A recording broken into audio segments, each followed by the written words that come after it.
Bonjour et bienvenue à cette quatrième vidéo de présentation du Buick Enclave Avenir 2025. Aujourd'hui, je vous parle des modèles et puis du groupe motopropulseur. D'abord, il y a trois modèles dans la gamme Enclave, soit le privilégié, le Sport Tourisme et le Avenir, celui que j'ai essayé. Alors, le moteur, c'est le même pour les trois. C'est un 4 cylindres, 2,5 litres turbo de 328 chevaux et de 326 livres-pieds de couple, jumelé à une transmission automatique à 8 rapports. Euh, 328 chevaux, ça peut sembler impressionnant, mais c'est quand même un gros véhicule et c'est quand même un petit 4 cylindres, là, considérant la grosseur du véhicule. Alors, c'est sûr que la sonorité n'est pas là, contrairement au V6 que l'on avait auparavant. Et je me pose vraiment des questions. À quel endroit sont les 28 chevaux? Parce que on les sent pas. Ça pousse pas tant que ça.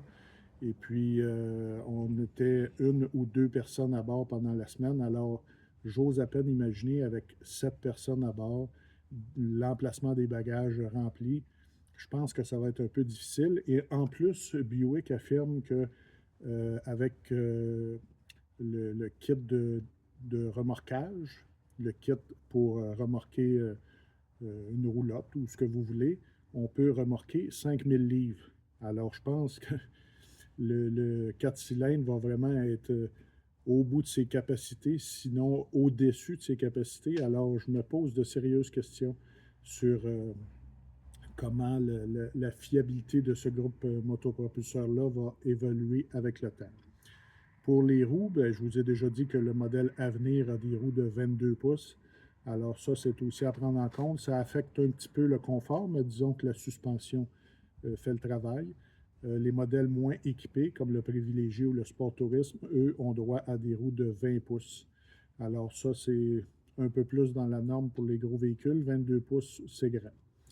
Et pour ce qui est des prix, ça commence, pour faire des chiffres arrondis, là, ça commence pour le modèle privilégié à 63 000 jusqu'à 73 000 pour le modèle à venir.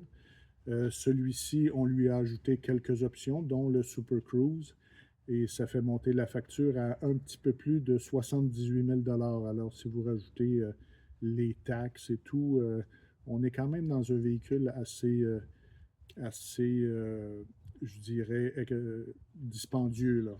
C'est vraiment, je pense pas que c'est une petite famille qui va s'acheter ce type de véhicule, d'autant plus que l'intérieur est blanc, incluant les tapis. Alors, je pense pas que c'est les gens avec une petite famille qui vont acheter ça. On va plus aller vers la mini fourgonnette, qui est, même si ce véhicule-là est assez grand, je pense qu'une mini fourgonnette, c'est plus pratique si on a une famille avec des enfants.